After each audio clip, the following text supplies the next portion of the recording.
Hi, my name is Betty, and I am happy to be here. I am a home care provider and also a home care consultant. I'm here. We are having the 15-day challenge, and we are actually on day 6. So if you haven't um, downloaded your workbook, the workbook is here. If you haven't downloaded it, go ahead and download it. And then once you have downloaded it, then we can go ahead and continue. But I'm not going to be here for a long time, okay? I'm not going to be here for a long time because I know it's a weekend and everybody's busy, but we have to keep on track. We have to stay on track with what we've been doing the whole week. We started well on Monday and now we're on day 6. So we have to get to day 15, okay? So today it says emotional connection posts. So this basically just means that we need to connect with the people that we call our audience. So by now you've already known who your avatar is. You've already known what you're going to specialize in, because even if we're in home care and there are some services that are the same across the board, it's always nice to have a specialization so it can make you stand out, okay? So like maybe you provide home care, but then you have a special thing. Maybe your home care specializes in cancer patients. Maybe your home care specializes in diabetes. So it's up to you as the home care agency to decide what works best for you. Okay. You decide what works best for you. And also by this time, you are new, or if you are still, you're in the business and you're going on, we have been together for a while. By now you've done market research to know if this is something that is good for you, if this is something that is good for your business.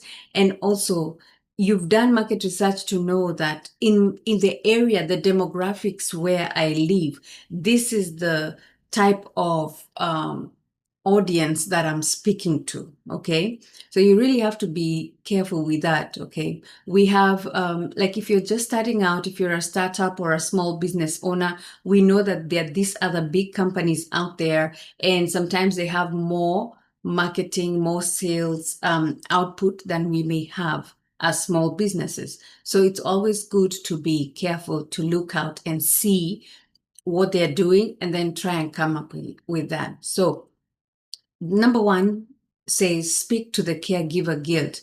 Now, caregivers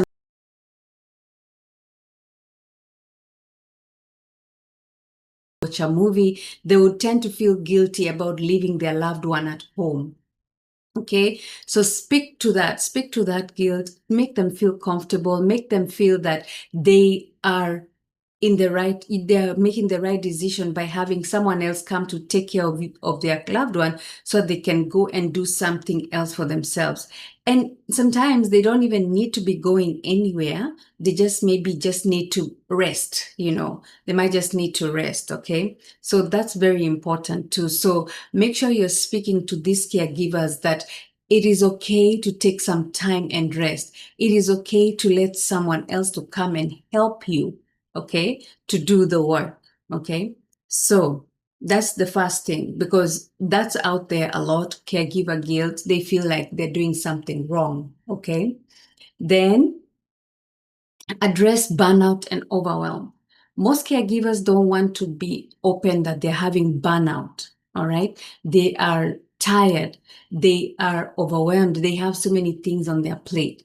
Address that in your post. Address the overwhelm, because it could be somebody that is a caregiver of a parent, but also has little children. Address those things in the post in a very warm and professional way, so they know that it is okay to ask for help. It is okay to ask for help anytime. Okay. Not just necessarily, when they're having all these duties, but anytime it is okay to pick up the phone and call a company that offers the services that they need. Okay. And then they can hand over, so that they are balancing out or harmonizing their home.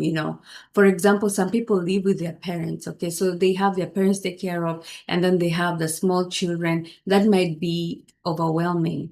Okay. And of course, there are other things like work too. So if you work the whole week and then you have to come back and take care, it can be overwhelming. It is okay to ask for help. Even if you don't want to ask for help like for all the hours, right? Maybe just a few hours, just take that time for yourself. So make sure that you address that in your posts, address it nicely in your posts. Then reassure families that help is okay. I just spoke about that, right? Assuring them that it is okay to take time. And then use empathy, not pressure. People can know when you're posting things, putting pressure on them, putting pressure for them to do stuff. Okay. So people can actually tell that you know, you're putting pressure on them. Okay. Let me just use the word pressure. Okay. So use a lot of empathy, be understanding that, I understand that this is going on. This is going on for you, but, there's help. Give them the room to call you and discuss some of the ways that you can help them. Give them the room to call you to discuss some of the things that you can do for them. Some of the things you can do in situations like that, like when a caregiver is having burnout or overwhelm, offer companion services, offer respite services. You can do respite. You can have a day of the week that you choose that is going to be your respite day. So that day of the week, your posts will be more